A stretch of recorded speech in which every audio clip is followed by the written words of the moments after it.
इनकलाब जिंदाबाद साथियों, मैं रौनक खत्री आज आपसे एक सच साझा करने आया हूँ जो शायद ना तो कभी किताबों में लिखा जाएगा ना किताबों के जरिए स्टूडेंट्स को पढ़ाया जाएगा। जब आप देखते हैं आरएसएस के 100 साल पूरे होते ही प्रधानमंत्री जी डाक टिकट और सिक्के आरएसएस के लिए जारी करते हैं तो सवाल उठना लाजमी है कि आखिरकार 100 साल के इतिहास में आरएसएस ने आज तक भारत को दिया ही क्या है, भारत के लिए आज तक आरएसएस ने इन 100 सालों में किया क्या है। और तो और दिल्ली सरकार भी आज ये कह रही है कि अब स्टूडेंट्स को दिल्ली सरकार के सरकारी स्कूलों में स्टूडेंट्स को आरएसएस का पाठ्यक्रम पढ़ाया जाए। लेकिन मैं एक सवाल पूछना चाहूंगा, क्या स्टूडेंट्स को यह भी पढ़ाया जाएगा कि आरएसएस ने भारत छोड़ो आंदोलन का भी विरोध किया था? क्या स्टूडेंट्स को यह बताया जाएगा कि इस संगठन ने 52 साल तक तिरंगे को नहीं अपनाया था? क्या स्टूडेंट्स को यह भी बताया जाएगा कि आरएसएस के पदों पर बैठने वाले नेताओं में ना आज तक कोई दलित है, ना कोई आदिवासी है, ना ही कोई महिला है? क्या उन्हें यह पढ़ाया जाएगा कि आरएसएस ने देश के साथ गद्दारी की थी? नहीं साथियों,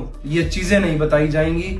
ये केवल आरएसएस की महिमा मंडन करने का काम करेंगे, आरएसएस की विचारधारा स्टूडेंट्स पर थोपने का काम करेंगे। यह शिक्षा नहीं है, जहर है। यह एक तरफा सोच स्टूडेंट्स के दिमाग में फिट करने की सोची समझी साजिश है। आज हमें यह सोचना होगा, जहां हमें स्टूडेंट्स को एआई सीखने की नीड है, मशीन लर्निंग सीखने की नीड है, ऐप डेवलपमेंट सीखने की नीड है, वहां उन चीजों को सिखाने की बजाय हमारी सरकार हमें मनुवादी एक तरफा सोच को पढ़ाने का प्रयास करती है, केवल आरएसएस की विचारधारा को थोपने का हम पे प्रयास करती है। आरएसएस चाहे 100 साल पूरे कर ले, परंतु सवाल आज भी वही है। आजादी की लड़ाई में आरएसएस कहाँ था? लोकतंत्र में समानता की लड़ाई में आरएसएस कहाँ है? संविधान की रक्षा के लिए इस लड़ाई में आरएसएस कब साथ आएगा? इतिहास गवाह है, जब पूरा देश आजादी की लड़ाई लड़ रहा था तब आरएसएस कहीं नहीं दिखाई दी।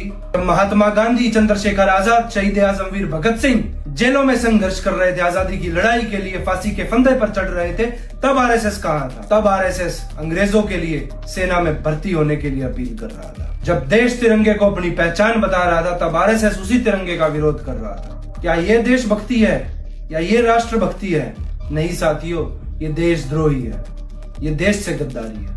साथियों, ये लड़ाई केवल आरएसएस के खिलाफ नहीं है, ये देश के संविधान को और देश के लोकतंत्र को बचाने की लड़ाई है। क्यों मैं आपको विश्वास दिलाता हूं, जब तक मेरे सीने में सांस है हम इस काले इतिहास को छुपने नहीं देंगे, हम इस झूठ को बच्चों तक नहीं पहुंचने देंगे, हम देश की आत्मा को नहीं बिगड़ने देंगे। जय हिंद, जय भारत, वंदे मातरम, इनकलाब जिंदाबाद।